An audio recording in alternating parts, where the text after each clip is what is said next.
Hello and welcome back to Football Talk, the podcast. It's me, Dave, and my ever-present co-host who's up very early this morning. Josh, are you there? Yeah, I'm up and at them. You sound like you've literally just got up and at them. Yeah, that is very accurate. It is currently 5:17, but as we know, clocks went forward in UK, so really my body thinks it's 4:17. So lucky you've got someone who's alive and kicking. Well, good thing I'm hosting today then. You night. Yeah, you just settle in for the ride, Josh, and we'll see how it goes. But I guess, first off, well, you haven't had breakfast, so we can't talk about any food or anything like that. So we'll just go straight into to some news, I guess. And I'm going to go up first. Yeah, I'm going to go first. Solskjaer's Ole'S at the wheel, permanently, apparently. Weird decision for me. Yeah, well, weird timing. Well, I suppose it's... Yes, it's the weird... Yeah. I think it's fine that he's been appointed, but it's... I suppose if he was their choice, you might as well announce it now. But it just seems like no one was really pushing for an announcement, apart from Gary Neville. And I'm just worried now that the rest of the season's going to be an absolute car crash, and it's going to be some doubting voices in the Manchester United boardroom. It is an interesting one where they gave him the job after 2 defeats, but then I guess you could argue it that if they'd given it to him when we'd knocked out PSG and then suffered 2 league defeats, you would have gone, oh, it's a crisis. But they have actually appointed him and he won his first game in charge, albeit with a not very good performance. But he has won his first game since being appointed. So yeah, it's it's a weird timing to do it after losing 2 league games. But yeah, it's a decision you can't really argue with. Like you said, it's just a bit of a strange. Why not wait until the end of the season and then just go, oh yeah, go on then. Yeah, because then it would really be Roberto Di Matteo's appointment at Chelsea. Because I was thinking about this, and there are echoes of Di Matteo. So he followed AVB when he got sacked. And obviously, AVB is a kind of a Mourinho light, wasn't he? Di Matteo had previous managerial experience of lower Premier League, so he managed West Brom before this. Was obviously an ex-player for Chelsea, Solskjaer an ex-player for United. Yeah. Hopefully for you, he then goes on to win the Champions League. Yeah, that would be lovely. Yeah. Di Matteo beat Barcelona, beat Bayern Munich. Obviously, you can't beat Bayern Munich now, but beat Barcelona in the semi-finals. So that'd be very nice for you. Di Matteo was appointed permanently at the end of the season and then lasted, I think, a total of 8 months, and then was replaced by... Do you remember who he was replaced by? Benitez, wasn't it? Yeah, it was Rafa Benitez, yeah. So, can't see that bit happening. But no, that would be very bizarre if Rafa Benitez ended up coming from Newcastle to Man United to replace Ole Solskjaer. That would be quite strange. I think he'll be okay. I think he'll get... I doubt he'll see out the whole 3-year contract, but I think he'll see out the whole of next season. Yeah, I mean, it's not a stretching comment, is it? Because how many managers do see out their contracts these days? But yeah, I think that's fair. And hopefully, you never, unless it's an absolute car crash of a season, you don't really need to change managers. Yeah, exactly. During, because it's disruptive. Obviously, can cause a new manager bounce like you have done with Solskjaer, but you'd like to have faith in him and back him financially and with the right players now, because some overhaul is needed. Yeah, I mean, he has come out and said, he's not going to spend money hastily in the transfer market, but he's going to spend it in a good way. Now, I'm pretty sure every manager thinks they've spent money on a good way, so it's not really a comment, is it? It's not really a comment you really want to hear. Yeah, that is the aim of most, yeah. Yeah, you don't want him to just be spaffing it up the wall sort of thing. I'm going to be frivolous. Yeah. I've just bought 3 years worth of kebabs because I've got a 3-year contract with all the transfer budget. Yeah, why not? What else has caught your eye then? Obviously, that was one of the biggest bits of news. What else has caught your eye?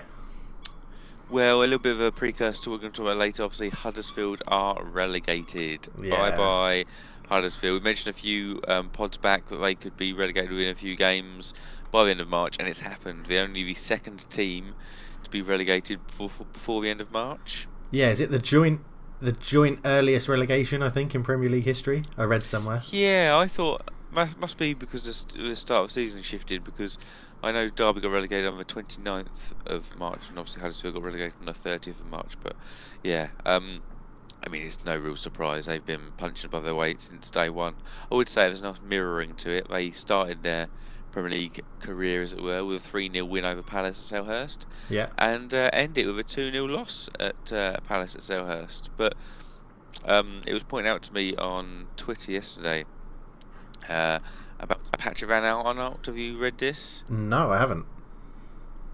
So Patrick Van Aanholt, for the third season in a row, he has scored the final goal to get a team relegated. He relegated Hull, Stoke and Huddersfield.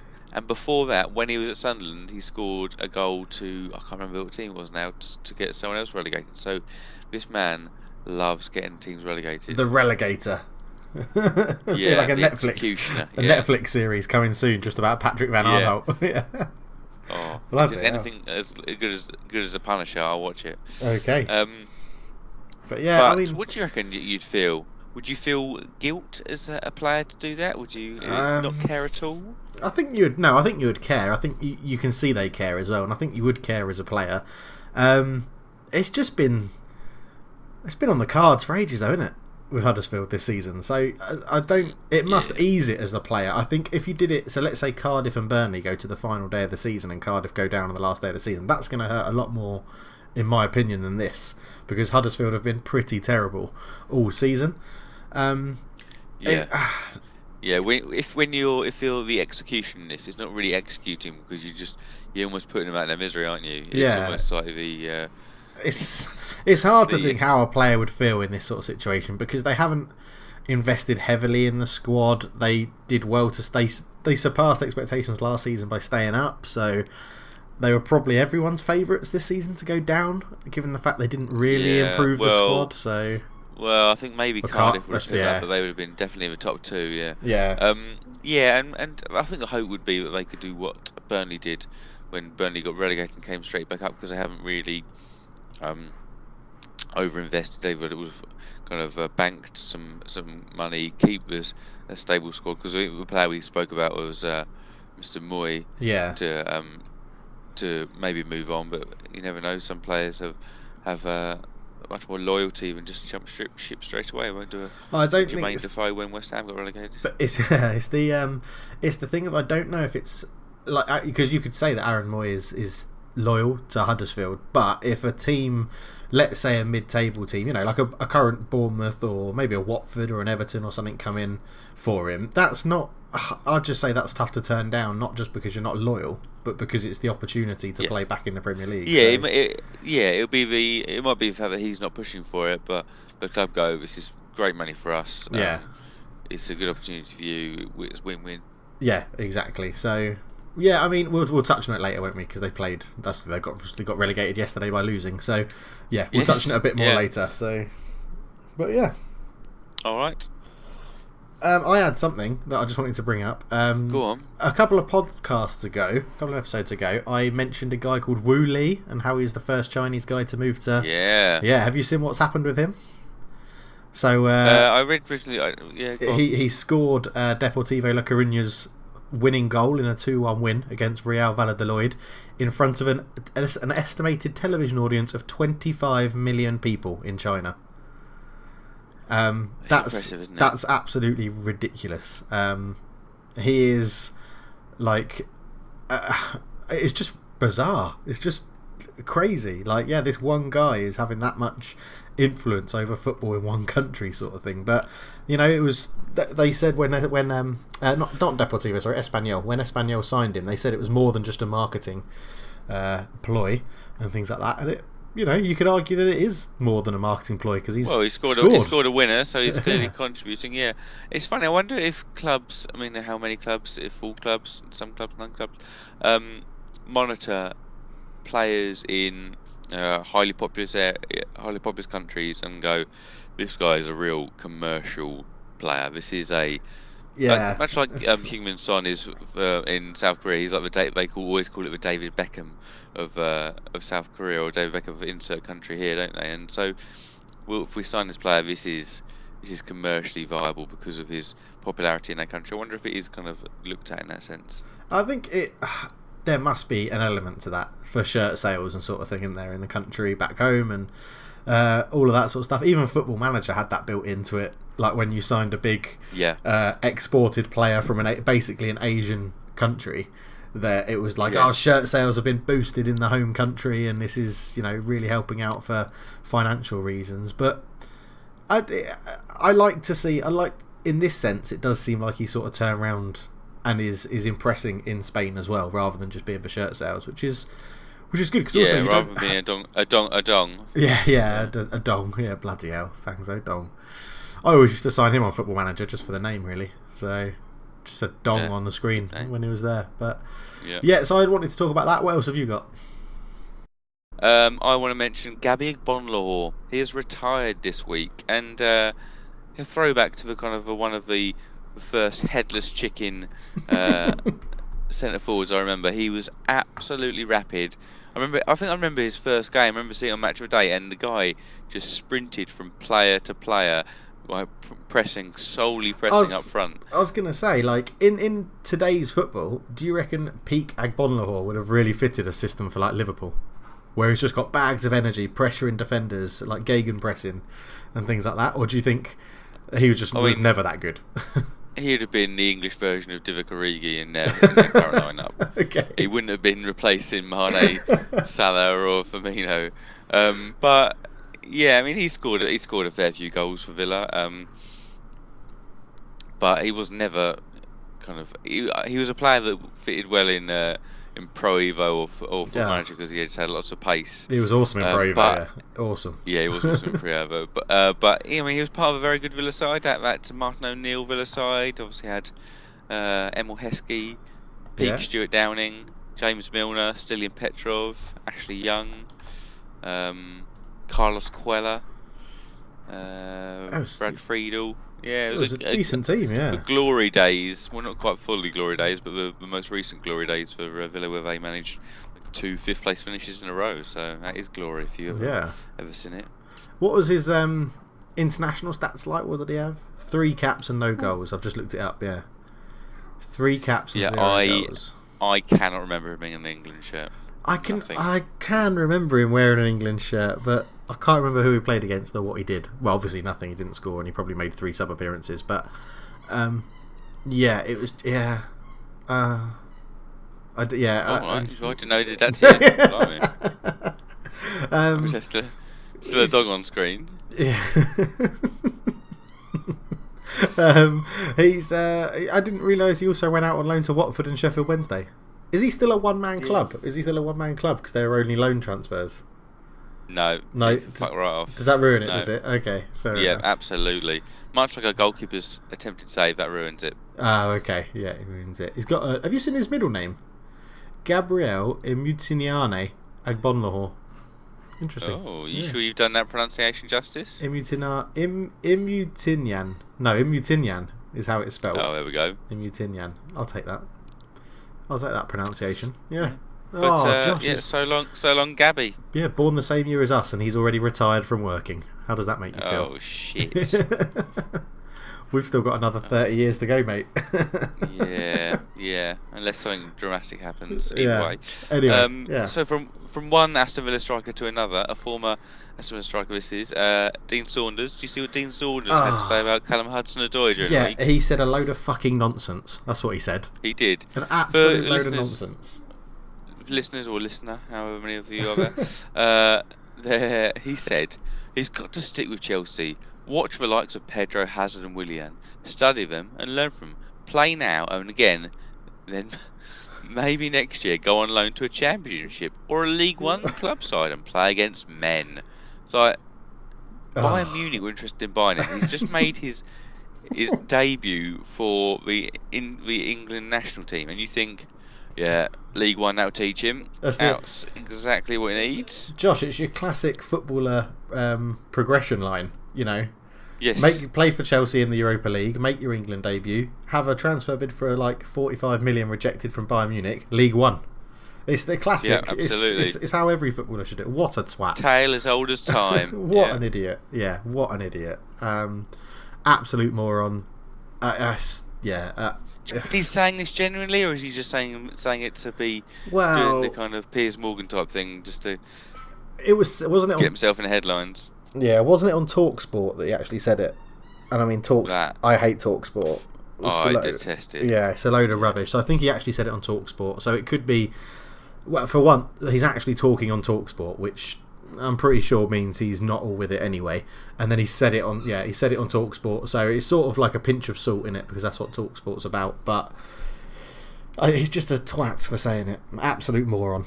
Yeah, it doesn't make sense. Yeah. So I mean, if he believes it, there's a really big question to ask about his ability as a pundit, isn't there? Yeah, exactly. So, and then you also had something, a signing that's been confirmed. Yes, Bayern Munich splashing some absolute coin here on Lucas Hernandez, breaking a transfer record and just accruing a fair amount of French youth. So they now have, obviously, Lucas coming and Pavard coming in, and already have Kingsley Coman and Tolisso. It's I just couldn't really understand it as a transfer, to be honest with you, because they're quite well stocked defensively. I mean, Hernandez can play left back / centre back, but they're well stocked centre back, and obviously David Alaba left back. Is he going to be moving on? Because you don't normally sign someone who is probably the second highest. I've seen a few differing transfer fees here, probably in the top 2-3 most expensive defenders to be on a bench. So yeah. Is he replacing Soule, Hummels, Alaba? I'm not sure. You think with that investment he's going to obviously be starting, and then it means somebody else is out the door. Surely it's got to be they're moving somebody else on to somewhere. But like you say, they've got such a group of people a group of defenders that you don't. It could be anyone, couldn't it? It could be anybody that, other than maybe the likes of Kimmich, you'd imagine would still be starting for them, because he's young and he's good. He's building up, and he has obviously the ability to play in different positions as Kimmich. Kimmich might be future kind of midfielder rather than defender, because obviously Pavard is coming in. Is Pavard going to be a right back, centre back? They're strengthening, but not in areas where you'd expect them to strengthen, because I mean, in reality, it's the wingers, kind of central midfield, and then a backup striker maybe. But a lot. It was just a lot of money to be spent by Bayern. It was smashing their transfer record for a player. You thought, oh, is that really where if you tell me Bayern Munich have smashed their transfer record, I wouldn't have gone, are you signing a French left back, centre back? I wouldn't have thought it. Yeah, no. I've just found a good article with the most expensive World 11 in history for football, in a 3-4-3 formation. Right, a very quick quiz. Goalkeeper, who is it? It would be Alisson. No, it's not. Kepa Arrizabalaga. Oh shit! Chelsea, 71 million. Right, 3 at the back. You also got one Virgil of them. Van Dijk. Lucas Hernandez, Virgil van Dijk, and probably a Man City defender, John Stones. Oh. Or no, American Laporte. Yeah, Laporte. There you go. 4 across the midfield, which is a little bit skewed, because I'd argue you've got 2 very attacking forward-esque players in there anyway. Yeah. But Bale. Nope. Coutinho. Yeah. Coutinho. Dembele. Nope. Pogba. Yeah. 89 million. No, hit me. James Rodriguez, 64.5. Oh really? And the new De Jong signing to Barcelona, 64.5 million. De Jong, okay. Yeah. And then the front 3. Have I named any of them already? No. Oh. Okay. Front 3. Who's an expensive forward? There's one obvious one, surely. In fact, they're all really Ronaldo. obvious. Yeah, Ronaldo, 99 million. Well, because Coutinho was over 100 million, so why is he not in this side? Coutinho is in this side. Left wing. Oh, sorry. Yeah. Oh, but Dembele. I thought Dembele was no. Up there with that. But, No. Come on, really obvious. Both play for the same club. Spending loads of cash. Financial fair play. Not Man City. Oh god, yeah, Neymar, Mbappe. There you go, Neymar and Mbappe. So that 11 costs £1,095,000,000. Shit. That is ridiculous, isn't it? Absolutely ridiculous. I mean, it would do quite well as well. It would be a very good team. Yeah, it would be a very good team. I mean, it's very, very attacking. You're relying a lot on your 3 defenders, but A big virgin can cope, can't he? Exactly, yeah, exactly. But there we go. So that was a little bit of a quiz thrown in early doors. Yeah. Anything else in the news for you, Josh? Yes, one last thing. Yeah. Olivier Giroud. What about him? French. Good looking. He's now the 3rd highest goal scorer for a French national team. What? No. Yeah. That's ridiculous. I know, that's what I thought. Yeah. So have they not had good goal scorers or something? Well, it's funny enough, as in terms of goals scored, Thierry Henry tops the list, 51 goals, so less than what England's record is. Yeah. Then 10 goals down is Michel Platini. Nice. 41 goals. Then, nice use of the French accent as well, Josh. I like that. Thank you. 35 goals for Olivier Giroud. Next in line, David Trezeguet, the Argentine Frenchman. 34 goals. Zinedine Zidane, Jules Fontaine, Jean-Pierre Papin, Antoine Griezmann, Yuri Jokaev, Karim Benzema. They're all kind of dotted around the 30s. Sorry, can you repeat that last one for me again? Karim Benzema. Karim Benzema. Yeah. Oh, oui. Okay. That's... Yeah. Maybe it's because they've just had so many good players that they share the goals around. Maybe, but... maybe. I'm still not sold on... Yeah. I was more blown away that Olivier Giroud was up there because... Well, he's not a goal scorer. Well, no. I mean, he almost played defensive midfielder for France in the World Cup. But whilst being up front, it was a very odd position. Obviously, he's up there. Well done to him. Do you think Mbappe will beat Henry in terms of French goal scorer? He has 12 goals in 30 games already, and he's 20. Do you think he'll beat Thierry Henry of 53? Did you say it was 51, 53? He should do. Should bloody do. Yeah, he should do. Do you know what I noticed the other day as well, actually, that Harry Kane is almost halfway to both the Premier League record and the England national team record? So Premier League record being, I think, would be 261 goals to beat Alan Shearer. So I think he's 5 goals shy of being at 130, 131. And he's currently got 22 goals for the national team, and the record being 53. So he'd have to get 27 to be halfway. So he's 5 goals away from. He's 5 goals away from being halfway to the England record and the Premier League record. Can he do it? And he is 20. How old is he? 25. Oh. Yeah. Yeah, I think he can do it. I think he'll do it. In both. That would be phenomenal if he had both records. I think he will do it. Because he's a natural goal scorer. He is a natural goal scorer. So even when he starts to lose a bit of pace and things like that, he'll just adapt his game to still put the ball in. Yeah, it's very similar to Shearer, and Shearer just kept on scoring for goals throughout. It's not we shouldn't see the Michael Owen drop off here, but yeah. Did you see he also mentioned Harry Kane? Another this is the last bit of news ago. He mentioned he'd like to play NFL in about 10 to 12 years' time. Yeah, be a kicker in the NFL. Yeah. Interesting. I'm not too sure about that. I don't know. I mean, the man is so driven. He mentioned at the same time, he was like, even if I download a game on my phone, I think, can I be the best in the world? It's like, oh, I love that attitude. That is a good attitude. But I don't know. Yeah, it's completely different technique. Everyone thinks it's the same. But did you watch League of Their Own? Didn't you used to watch that? Or yes. I don't even know if it's still on at the moment because obviously I don't get it over it's still here. on. Yeah. Like Jamie Redknapp tried to do the NFL kicker, didn't he? And he was like, the technique's really straight. He just kept hitting it like left because he was accidentally putting curl on the ball. So I think it'll be different. But who's left League of Their Own? Jack Whitehall is no longer. And I'm a big fan of Jack Whitehall on that show. It's now Ramesh Ranganathan, and Ramesh is a little bit dour. He needs to be a bit more. Is Freddie Flintoff still on it? Yeah, Freddie's still on it. Yeah, it was like him and Jack Whitehall that kept it. Really funny, to be honest. Yeah. So, that's a shame. But never mind. Yeah. Never mind. Okay, well, moving on then. It's time for Quiz Kamara. Who have we got this week, It is Josh? time for quiz. Okay, right. So it depends how low you want to go, because I was watching highlights from yesterday, and I noticed. I'll give you one for free here. The Crystal Palace's captain was Luka Milivojevic. And I thought, You know what? I'm not sure I know who the club captains are for all 20 Premier League clubs. Oh, okay.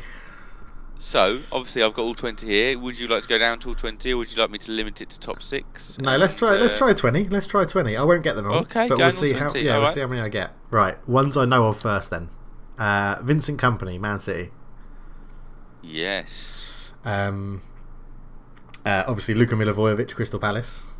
How did you get that? That's brilliant. Yeah. Connor Cody, Wolves. Oh yeah, you got. This is a strange.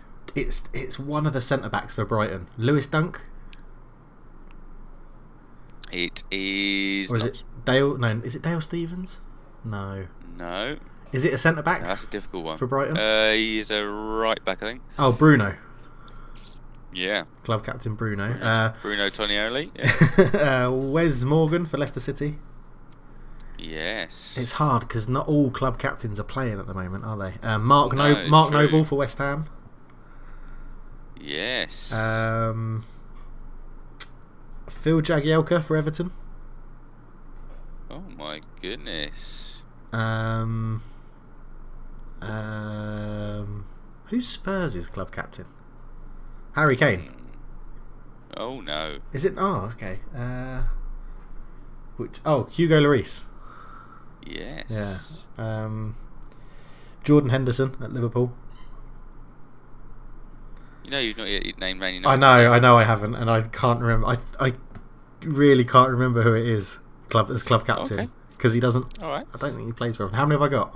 I haven't been noting down which ones I got either. 3, 6, 9 you've got. So I'll run through quickly the ones you haven't. You can name off the cuff. So you haven't mentioned Arsenal. No, pass. Okay, I'll come back to that. Yeah. You haven't mentioned Bournemouth. Oh, no, pass. I'll come. Cook. No. Damn. Burnley. Oh my God. Tarkovsky. No. Cardiff City. The guy at the back. No, it's not. It's not Bamba, is it? No. Okay. Chelsea. This is where it starts falling apart now. Chelsea. Yeah, isn't it? This very fits in with the not playing at the moment. Gary Cahill. Yes. Okay, good. At least I'm halfway. Who else? We have Fulham. Oh. No, leave that one. Pass that. Relegated Huddersfield. Dale Stevens. No. Newcastle United. And Man United, but we already know that. Yeah, Newcastle and Man United. Who's Newcastle? And you've also got Southampton and Watford to name. Troy Deeney. Troy Deeney. Southampton. No, I'll have to pass Southampton as well. I'll come back to them. Okay. So you've got 1, 2, 3, 4, 5, 6, 7, 8, 9 left. So not bad. You're you're 55% in. So well done. I'm happy with that. Yeah. So. Yeah, it's good. Well, yeah. Okay. All right. We'll move on. Maybe you get some names get mentioned in the reviews of yesterday's matches. Maybe that would be good. Yeah, that'd be very nice. If you can slip some in, that'd be great. I'll try and slip a name in for you. Don't worry. Yeah. Okay. Cool. But also don't have a guess at everybody I name as a captain. All right. Every name I mention is not going to be a captain. Okay. All right? Yeah. All right. I agree with that. That's fine. Well, that leads us seamlessly into reviewing the weekend's games. So, shall we start with Huddersfield? Because let's start with Huddersfield. It's the biggest news. Yeah. Jason Puncheon derby. Yes. Ah, nice. Yeah. Okay. So, who was Huddersfield captain when they got relegated in the Premier League? Hey, that's the question. Oh, I wouldn't know. Yeah, wouldn't know.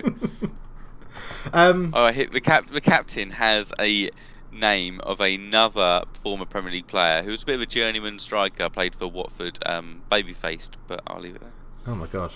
Okay, that doesn't help me at the moment. I can't think of that. So, but 2-0 Crystal Palace then.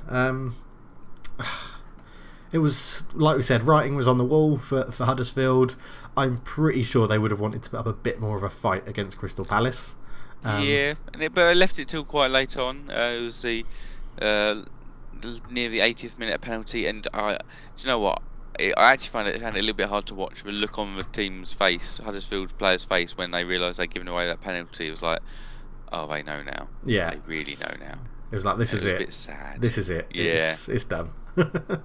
Yeah, but then again, if you're diving in on Wilfried Zaha in the penalty box, you've only got yourself to blame. So yeah, it was a very strange decision to, as like you say, if it's Zaha, you don't dive in, especially in the penalty area. No. You dive in on Zaha when you're on like the halfway line to give away a professional foul to get your men back for a free kick. You don't do it in your own box. Correct defending of that situation. Yeah. Yes. So yeah, I don't. It's just a bit crap, really. Milivojevic, unbelievable penalty taker. I think he's ridiculous stats, isn't it, for his penalties? So yeah, and reading out the club captains, you realise how similar he was to Mark Noble, both a central midfield club captain and penalty taker. Yeah, very true. So it was interesting. I mean, other than it resulting in Huddersfield's relegation, was there much you could take away from that game? I mean, Crystal Palace. Well, it kind of leaves. I just sort of got. Leaves Palace almost all but safe now, and it's another good job from Hodgson. It's but my wonder now is how long his Palace career is going to last, because when all that board starts to get the itch and yearn for heady heights again, because obviously they went with Frank de Boer a few years back to they thought it was going to add some continental flair and push them onto that next level. And is Hodgson ever going to push him onto that next level? That's the issue, isn't it? Is that he's not. See, if I was Hodgson, I would retire after this season and be like, I came in and saved Crystal Palace, and then I got them into a very safe position in the Premier League, my hometown club. I don't think I can take them any further. Leave it there. Surely it's perfect for it. Yeah, not fair. Yeah, I suppose. It's always weird with top level jobs, like with football managers and normally people in politics. They work till a very, very late age. Because we mentioned earlier, Gabriel Bonnelour is retired at the age of 32, and then you got, if he becomes a manager, he could still be working until he's 71, like Roy Hodgson is. I mean, I can't see that. Imagine my surprise in 40 years' time when I'm similar age, obviously, to Gabby, and he's now manager of Aston Villa. Be very surprised. But such a long career, isn't it? I don't want to be working age 71. Yeah, I don't know why because you could argue last year was the perfect time to go, but I think he wanted to keep doing what he's done with the team, and he's done that this season. He's got them into what you could argue is mid-table this season. What is he, like 6 points off 10th or something like that, or 6 points off 11th or something? So it's, I just don't. Go out now, Roy. Go out on a high when you've done it, and everyone will be happy. And then it's up to the board if they can not fuck it up again, to be honest. So yeah, bring back Pardew. Well, his contract runs until 2020, so maybe you'll be seeing more of Hodgson next year. And I always think a big positive of Hodgson is that he's a manager who's the oldest manager in the league, but he still brings through youth players. He still seems to have a good relationship with the young players. I mean, he's 50 years adrift from the age they are. You'd have thought he'd be completely out of touch, but he still manages to bring them through and has a good relationship with them. So all credit to him there. And I like him. Always been a fan. Shame his career at Liverpool didn't go according to plan. But I mean, there was that lovely run that Fulham had in the Europa League, which I'll remember him for. England not so much, but yeah. I don't know. There is one thing I remember of him for England, and it's now become a very good gif of when he gets all sitting in his chair, gets all excited, and then his head just drops. I love that gif. I'll try and find it if I can put it into the comments, because it is a very funny gif. But yeah, okay. So Huddersfield. See you later, Huddersfield. Bye bye. Yeah. Bye. Not maybe, or never. See you never again if we don't watch you in the Championship. Yeah, that's very true. That. Do you reckon that? So they're not going to bounce back up? I would be surprised. I think that'll be because Championship is such a competitive league. There'll be some good teams who don't get promoted this year, and I think it can be hard mentally playing at quality stadiums in the Premier League. Playing against quality opposition is somewhat easier to motivate yourself than playing, away at Rotherham or something. Yeah, very true. So, all right then, on to Fulham v Man City, the early kickoff of yesterday. Yeah, the Patrick Roberts derby. Yeah, nice. I love the fact you have a name for every derby. It does make me feel nice inside. I mean, I watched this game actually. I watched most of it. I missed the first goal, but I watched the rest of it, and it very much seemed like Man City scored 2 goals and then just gave up. Couldn't be bothered really. They were like, "Oh, this is in the bag." Yeah, I'm not sure Pep will be very happy about that, but I mean, before the match it was worst defence versus best attack, so it's not really a surprise how it ended up. But I suppose it is a surprise how it ended up because it only ended up by 2. Fulham had lost, I think, 10 of their last 11. They've now lost 11 of their last 12. But City, they never got out of first gear, which is quite good for them. They managed to win a match just by coasting, but I think Pep normally likes intensity because Pep, credit to him this year, they've given every single competition the utmost respect. And some clubs have rested players in competition. He's just gone all out. But every competition. I can see why Pep would be annoyed. But do you think, if you were a Man City player, and you're 2-0 up against Fulham, who are pretty terrible this season, and they haven't really threatened you at all, and you think, well, we've got 3 other competitions we've also got to play in, or 2 other because they've already won the League Cup, you would think, would you not take your foot off the gas a little bit, maybe get a bit complacent? 100%. Yeah. You just sort of feel and they like still weren't as complacent as Fulham. Yeah, exactly. Yeah. So who should be fighting for their lives because both City goals were given to them on a plate by a Fulham player passing the ball to them. They just got absolutely panicked and City mopped it up. So I think the only surprise here was it wasn't more goals. And well done City. 7 games left. Win those, you win the league.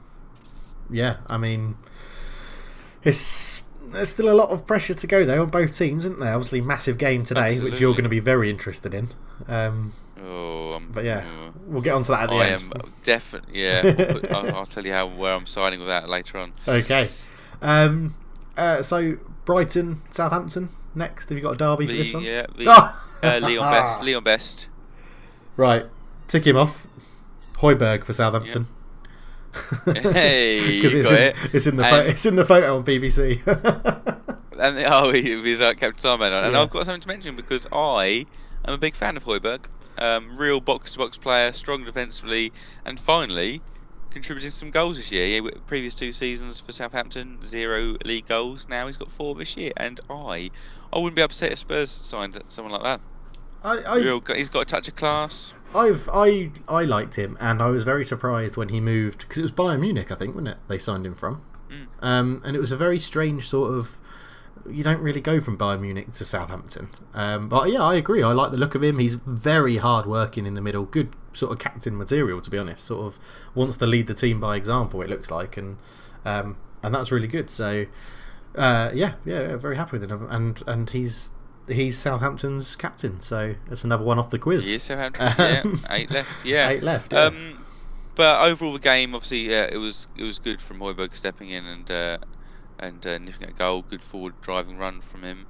But overall, Brighton are playing a dangerous game here. So obviously they've got an eye on the cup, but they really will be cheering on Chelsea today to hope that they beat Cardiff and put that relegation battle to bed, because I looked at Brighton's remaining games. So obviously 8 games left, 5 are against the top 7. They play Spurs, Chelsea, Wolves, City and Arsenal. Oh, that's going to be tough. Yeah.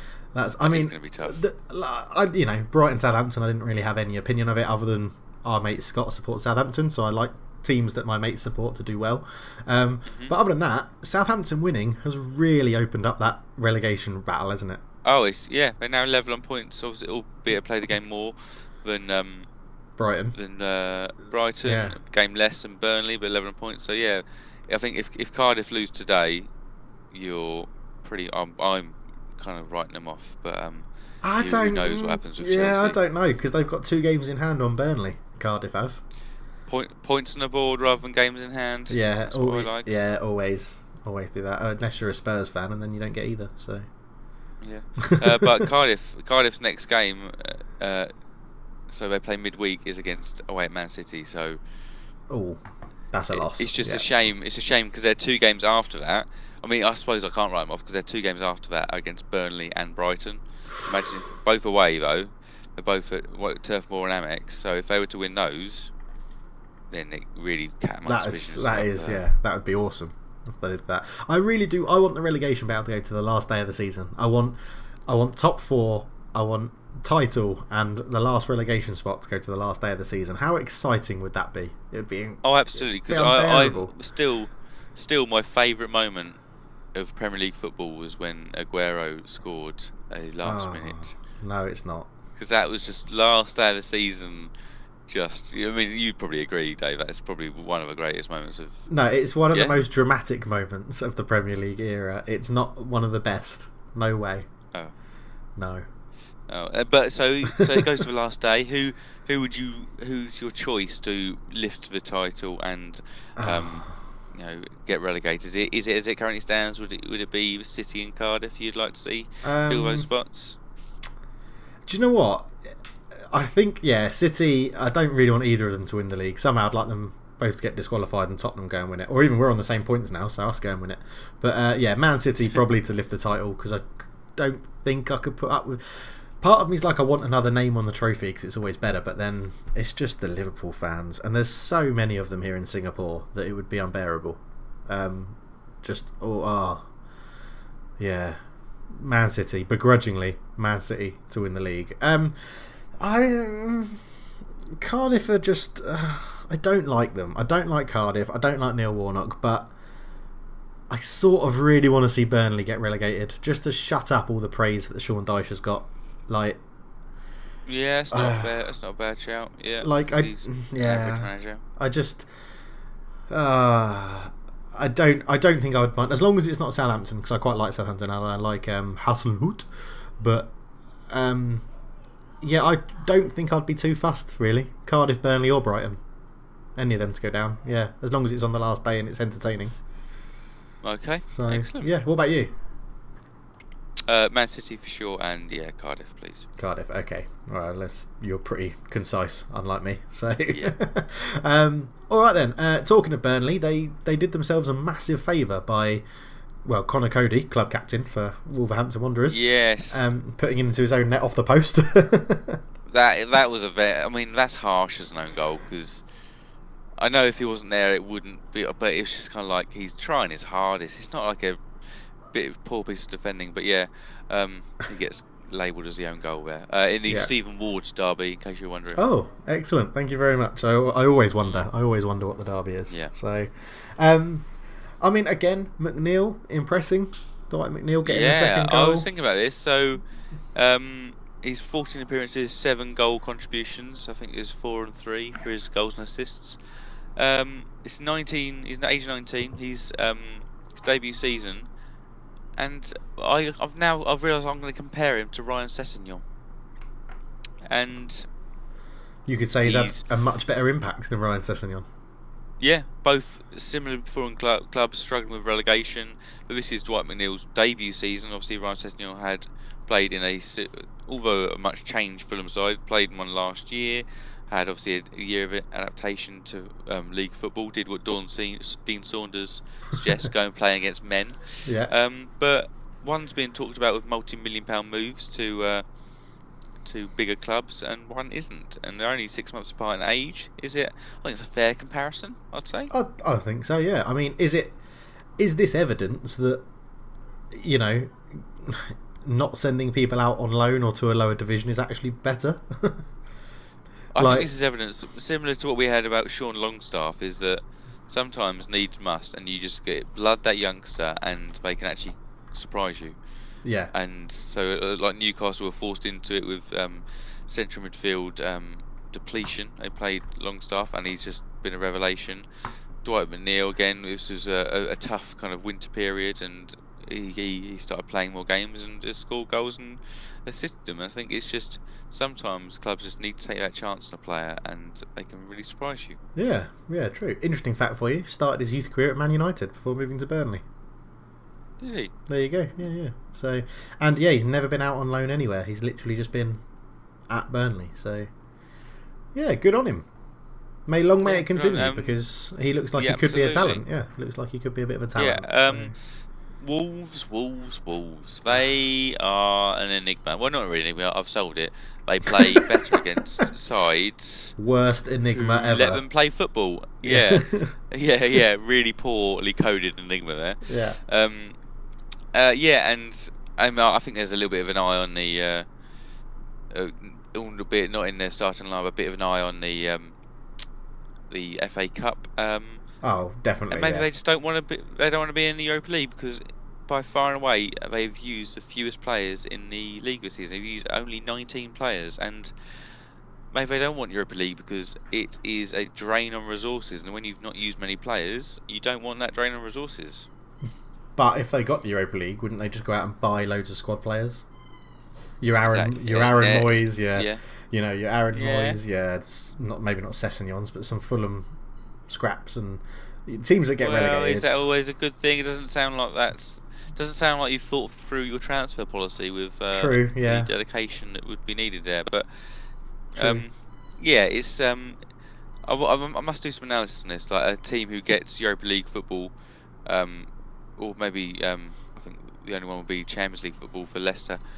Years after not having Europa League or Champions League, football, a kind of that influx of games, how people fare, because normally they do poorly, like Burnley have. Like I was going to say, Burnley's a prime example this year, isn't it? Because their season started 3-4 weeks earlier than normal because of all the qualifiers they had to play. So yeah, and even Sean Dyche, as much as I don't think he's as good as people make out, like he did say, completely ruined your pre-season, especially after a World Cup year, because people are coming back late anyway. Oh god, yeah. And I think we've seen the impacts of that across the board being a World Cup year. I think we need to take into account we've seen more injuries, we've seen players just seemingly just off the pace. I mean, we're having teams who look exhausted in kind of early March, and it's not normally the way. Normally you'd see it a little bit later, but teams are on their knees, and so I think that's the intensity of the season that's been upon them.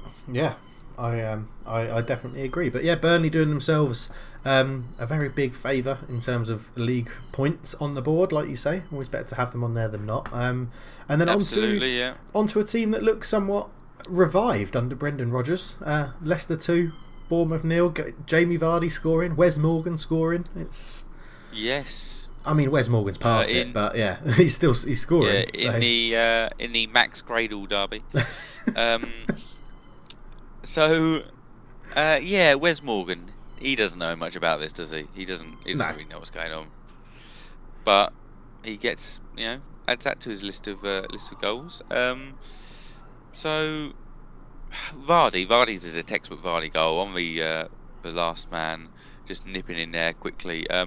But lovely shout out for Yuri Tielemans again, who is just had an absolute barnstorming 2019 with Leicester. So all credit to him there. I imagine there's going to be some cash splashed there from Monaco. Yes, definitely. So Bournemouth continue on in their not poor streak, because they haven't lost too many games in a row, but you predicted them as your surprise of the season in a negative way.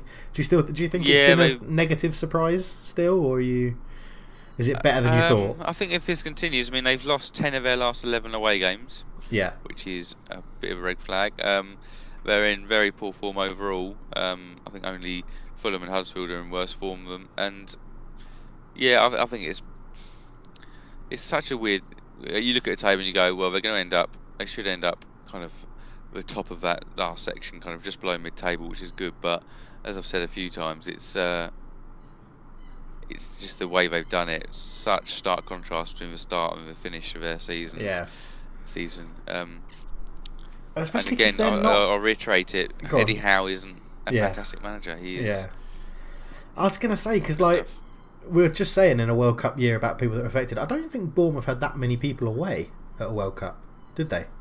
I don't think they wouldn't have done. No, they would have had that many people away, so they can't really argue that for fatigue. But is it Callum Wilson's last season at Bournemouth? Do you reckon a bigger club's going to come in and poach him? I know he missed quite a good opportunity in this game, hitting it at Kasper Schmeichel from close range. But I think if he ends it on a high, because I think often football's quite fickle, so they might forget he had that fantastic run during the season. If he has the last 7-8 games he scores 4 or 5 goals, I think then he'll be in people's minds again. But I would not be surprised to see him move. Maybe someone like Leicester, maybe because Jamie Vardy is not getting any younger.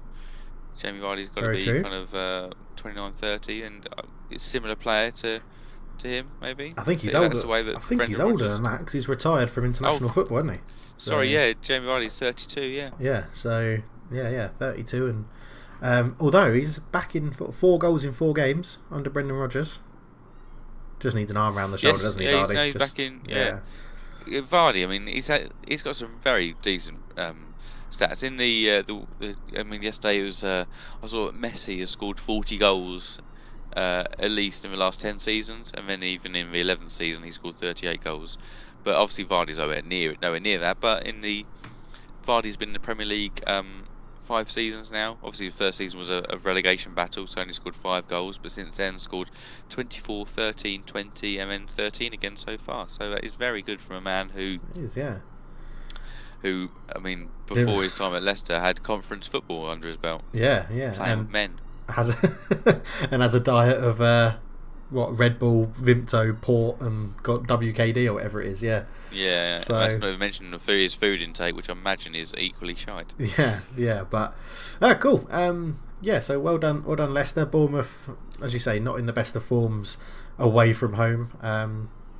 They're relying quite a lot on set pieces, I've realised. Well, Ryan Fraser, Josh King and Callum Wilson is pretty much the only people that score for Bournemouth. And I mean that's not a bad front 3. Wow. So, Ryan Fraser won't have another season like this or a period like this, will he?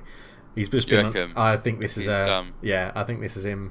He's done it for 3 months, maybe 3-4 months. He didn't even start. He started the season injured, I think, Ryan Fraser, and I can't see him doing this again next season. Is he going to be one of those players that so many people pick him in their fantasy football team for next year because they see how many points he accrued last year? Yes. And it turns out that he has absolutely nothing. Is transferred out within a month. Yes. I would imagine that's going to happen quite a lot in fantasy football next season. So in the battle for 7th, we obviously have a few more teams to pick up. We have obviously West Ham, Watford, and Wolves and Leicester.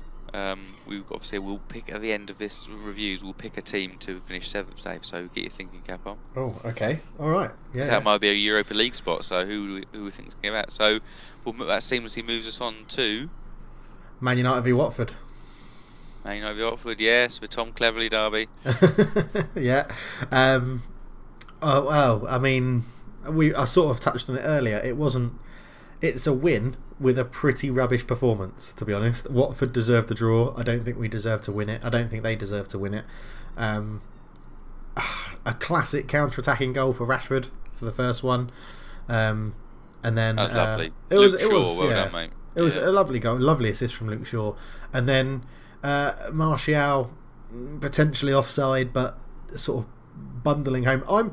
The thing that impressed me about this goal is how quickly Martial got up once he had fallen over the ball. He got up so quickly to put it in. It's usually a technique only goalkeepers have, and because you always see them do it at training, they quickly get up again. And you do think, I personally, I would train strikers in that technique as well. Yeah. Because there's often a goalmouth scramble, and if they were to be able to get up and adjust their feet quickly, could get themselves goals. And so, I would bring in my goalkeepers and strikers to practice that one. Yeah, I mean, but as I said, not our best performance, but a win's a win. Points on the board, puts pressure on you guys, keeps us still 1 point above Arsenal to put a bit of pressure on them to say they have to go and win. And it's good. I mean, from this game, I'm more interested to chat about Doucouré. Is he going to be at Watford next season? I don't actually rate him that highly. Oh, really? Okay. Yeah, right. I feel like he's in a system that suits him, and he just doesn't. He doesn't strike me. Whenever I've seen him, I always think, oh, he's okay. Yeah, he's all right. But I think Watford could easily cash it, and I think that Watford are a team who would cash in on players. Oh yeah, so I could see him. Yeah, and maybe I don't know, a French side would come in for him. I just can't see a top 6 side going for him. Okay. All right. Yeah. I could. I don't really know. I can't really pinpoint what I don't like about him or what I really like about him. Nice goal yesterday, but I don't. Nothing oozes class about him. Well, I like the fact he's a late runner into the box. Like he seems to be one of those players that times they're sort of like Frank Lampard used to do. Like times their run really well. I'm not saying he's on the same level as Lampard, but for me, he has that burst into the box at just the right time to get into the danger area for a finish or to create a bit of mayhem or something like that. So it was good. I mean, yeah, Man United, we were poor. Pogba seemed to be off his game a little bit. Matic as well. Matic, but Matic has looked like that quite a lot of this season. And I think that will be one of the main places that we look to replace in the summer will be Matic. You reckon you'll replace Matic? Well, I don't think he'll be a starting player next season. I think. Do you not? No, okay. I don't think he suits how. Have you got a player in mind? No, but that's not my job. No. I can have a player in mind when we come to the summer. Josh, we've got a lot of podcasts to fill over the summer when there's no football. We do. So, well, other than the Nations League, then we can have podcasts about that. But yeah, there'll be lots of transfer podcasts for us to talk about. But I mean, even Solskjaer did come out and say that, you know, when he was at the club before, they won trophies and they didn't play well in every single game and they still got the wins, and this was a sort of game like that. It lacked a bit of the urgency and some fitness and a bit of zip and like really quick, good attacking passing, but yeah, that's what happens in football. So I'm just happy we got the win. It keeps pressure on the teams we had to keep pressure on, so alright, which is good. Fair enough. And then is there a derby for West Ham Everton? There is, yeah. Nikic Jelavic. Yeah. Okay. You've done well this week. You've done very well. I have. Yeah. Yeah. West Ham. Talk about Wolves being an enigma. Bloody hell. Just when you think West Ham have sorted it all out. I know, West Ham have suddenly just developing a bit of good home form. I watched 1 minute of this match. I was busy with the kids. I watched the first minute and straight away I went, West Ham are losing this. They were just getting beaten to everything, and watching the highlights afterwards once the kids had gone to bed, I was like, yep, that pretty much played out as I thought, because Everton really, really quite impressive. Yeah. Straight away, I think the first 2 minutes I watched, I've doubled it now. Calvert-Lewin kind of got in behind, and I was like, blimey.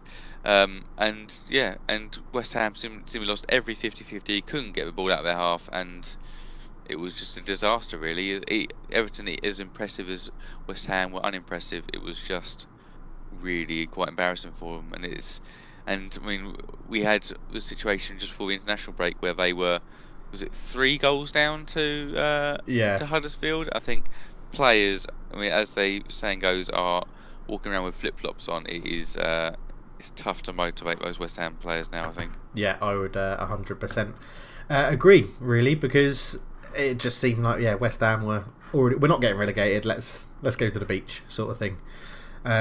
Which is obviously not the mentality you want if you're a West Ham fan. I'd be loving to see what Owen's reaction was to that 2-0 loss at home. I imagine just completely ignored it. He was like, "Don't support football at all anymore." Yeah, very true. Yeah, but well, that's the weekend fixtures done.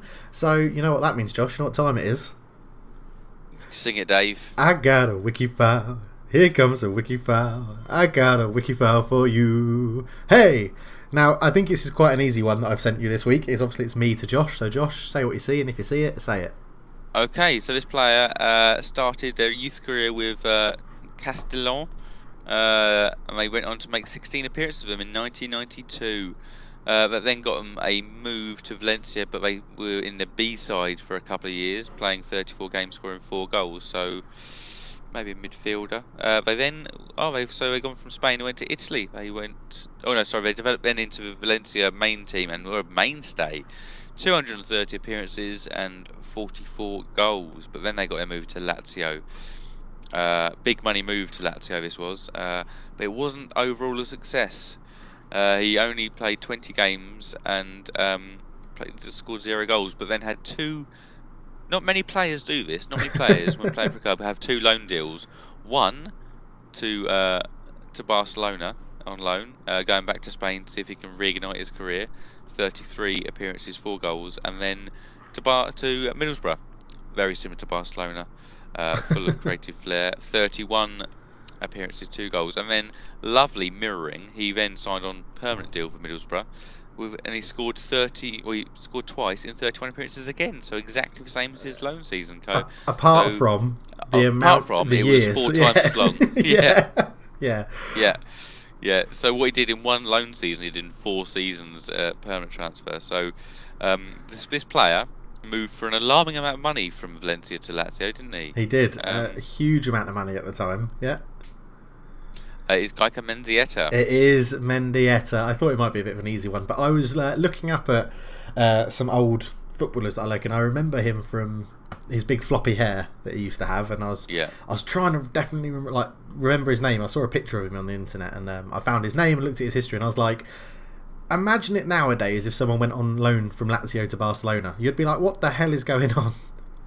Yeah, very true. Although with it being Barcelona, you wouldn't actually put it beyond them because they have signed some weird players in the last few years. I mean, Kevin Prince Boateng and Kevin Prince Boateng come to mind. Yeah. But any I remember memories of him? Yes. Yeah, I think it was in a Valencia shirt. He scored one outrageous volley, maybe a Paul Scholes-esque from a corner. Absolutely phenomenally outrageous. But I remember him at Middlesbrough, and it was really wasn't. Yeah, it wasn't of note, was it? It was just meh, really. It was just. I mean, I think it was Gareth Southgate would have been manager probably. Yeah, it was. Yeah, Middlesbrough. Yeah, and that would have been. I mean, it was probably also the time with probably McLaren as well. So we had the Europa League or UEFA Cup final at the time. Oh yeah. I'm not sure if he would have played in that. He might have been around that time, but he was always a really good central midfielder, a really good playmaker. I think he had a tough time with injuries, didn't he? I think throughout his career. Yeah, it definitely did slow him down a bit, but I don't think we saw the best of him. I mean, if you're a big name foreign player coming to play for Middlesbrough, we rarely are going to see the best of you. Yeah, but no, he probably won't go down as a legend in Middlesbrough books. But yeah, he's definitely had a bit about him, didn't he? Yeah. Okay, cool. So with that, then that is the wiki files done. We're going to move on to something that we try and do if you guys ask us questions, and we've stacked up. We've got 2 questions to answer today, Josh, because we had one on Twitter and one on YouTube. The Twitter one was about Brexit. So how do you think Brexit is going to affect the Premier League and football in the UK? Any thoughts on that? Mm-hmm. Yeah, so I had to think about that because Brexit has been everywhere at the moment. But I think this is very much at the moment dependent on what kind of Brexit we get, which is at the moment is completely undefined. There was a vote for it last week, and they were managed to define it not at all. So I had I think 8 different votes and voted no for all of them. So because of that would determine the issue around the freedom of movement. Yeah. So obviously we're within the EU at the moment. We therefore, with freedom of movement, players can move around seamlessly between EU countries. If we then became outside of that, it would then potentially mean the difficulty of movement, potentially work permits, and therefore work permits are based on the international appearances that a player has made in the X amount of time. So it may be more difficult for players to then sign players, depending on how the rulings. If it was a worst case scenario, it would then be the work permit applications, and some players wouldn't get it because there's a tiering system based on their international rank. So it may be very difficult to sign players. Which, when I've gone through all this, I'm thinking there are pros and cons to this, because often people clamour for a more less foreign players in the league, more. We spoke about earlier in this pod, Dwight McNeil getting his chance. So obviously Burnley is a case where they rarely sign anyone foreign, so it doesn't change their policy. But you never know, players like kind of your Newcastles, Longstaff getting a chance if they weren't to sign their lower end foreign players, would more English players get a chance? But the risk would then also be that you'd go back to what the Premier League was, or the Football League was before Premier League, before the class of the foreign players brought in and pushed the quality up. It's an interesting concept, that, because a lot of people say that it's the influx of foreign players that holds back the English youth. So if you don't have that influx of foreign players because of Brexit and the England national team is still absolutely shite, then what's the argument for it? That's what I'm interested to see. So yeah, but yeah, the one thing I do think will benefit English football is that the freedom movement is especially prevalent for the under-18s, because with like, you can't sign a Brazilian player if he's under 18 because they're non-EU. But if an EU youth player, they can move within the EU area. So players, you look at youth teams now. So Man City's youth team, they had like Brahim Diaz and players like that. They've signed these players from academies from elsewhere, much like when Cesc Fabregas joined Arsenal, for example, signed as probably about 15, 16-year-old. That just won't be able to happen now. If it's kind of similar to what our Brazilian player gets treated. So I don't see that as being that big an issue. I think that's good that the under 18s and youth teams in English clubs kind of produce English talent, but again, maybe I'm being short-sighted, and that bringing in a high-quality Spanish player brings other players on a bit. But I think that's the thing. There's a whole unknown about Brexit, obviously, and then there's a whole unknown about what actually happens in youth teams. And like you say, do the English and home nation youth players actually progress better because they're playing with Spanish, not Argentinian, but Spanish, Italian, German imports into the youth team that make then the UK ones train harder?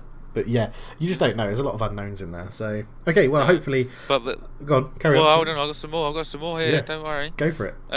So there's also a potential impact on players abroad. I can't remember if I touched on this. I remember reading this a while back around that British players playing abroad would then potentially become non-EU.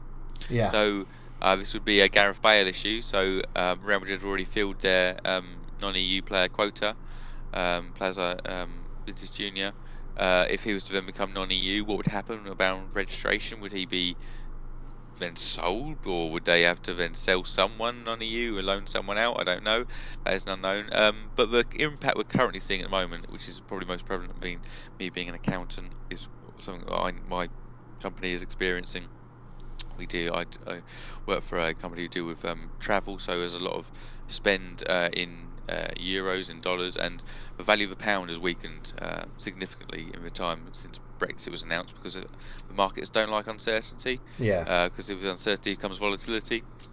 So pre-Brexit, the euro was to the pound was 130. So, for example, a 13 million euro transfer would cost 10 million pounds. Okay. 13 divided by 1.3. It's now 115. So a 13 million euro transfer costs 11.3 million. So that transfer, although still 13 million euros, has gone up by 1.3 million pounds. Yeah, that's interesting actually. Yeah, didn't know that. Yeah. So that is the impact you see at the moment. The euro transfers, obviously depends on euro sales as well. But if you're dealing significantly in euros and the pound's weakening, you don't like that as a when you're spending euros. So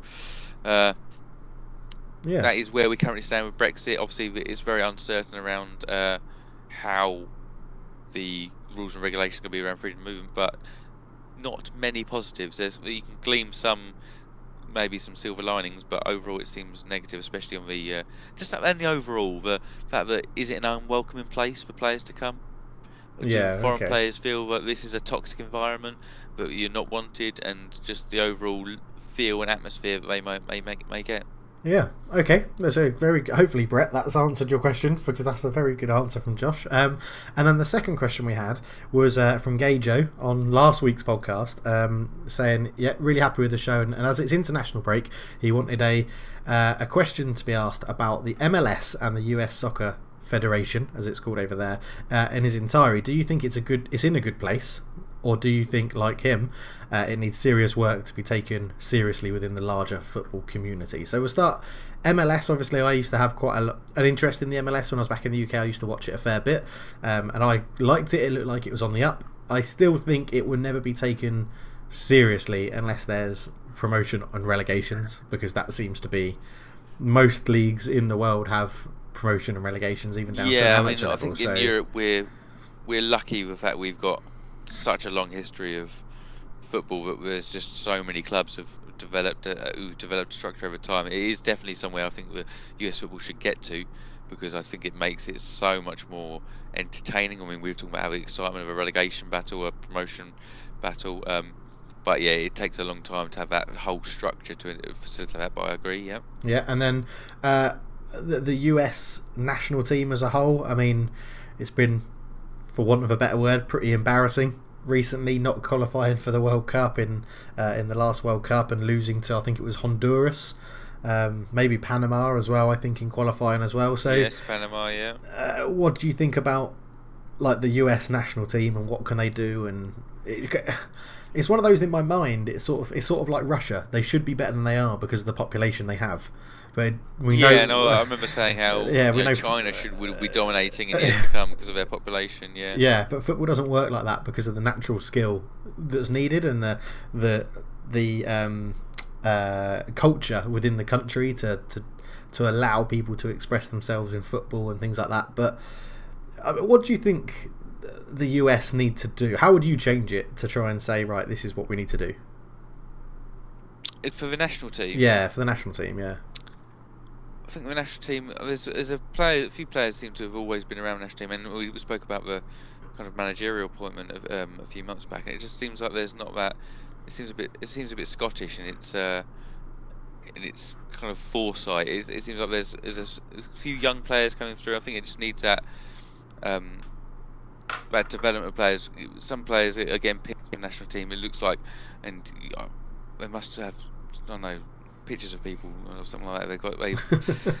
They're getting picked, and it doesn't seem like it is quite fair. I think that you need that forward planning, and I mean, we spoke about last week the international break with Germany had that forward planning, and England seems to have that forward planning around developing for the future rather than for the here and now. Yeah. Okay. Yeah, that's fair enough. So again, hopefully, Gay-Joe, that's answered your question from last week. But Josh, we need to start wrapping this up, and to wrap this up, I need to finish the quiz. So let the listeners know what the question was, and we'll go through the answers. So it was after seeing Milivojevic yesterday taking a penalty wearing a captain's armband, and I realised Højbjerg as well. I was like, oh, he's a captain.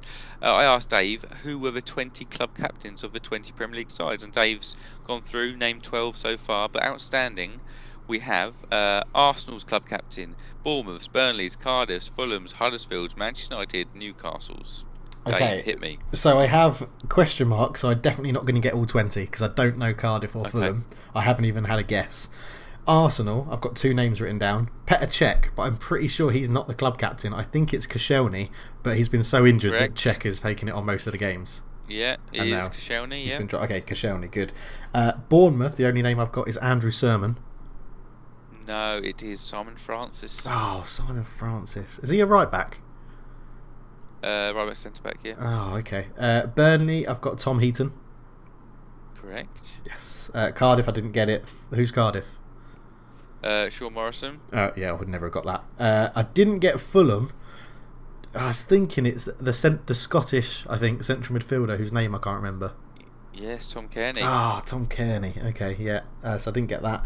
Huddersfield, I've gone with Schindler, but that doesn't match into your tip that you gave me. No, it was Tommy Smith. Tommy Smith played for Watford, babyface, yeah. Portsmouth as well. Scored loads of goals at Portsmouth. Yeah.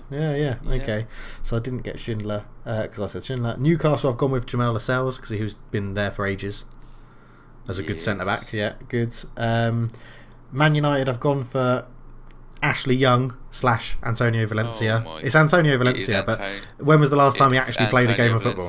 When was the last time he actually played a game of football? He's gone this year, isn't he? He's out the door, is he? He's done and out the door, yeah. So, that's my list. How many did I get? Yeah.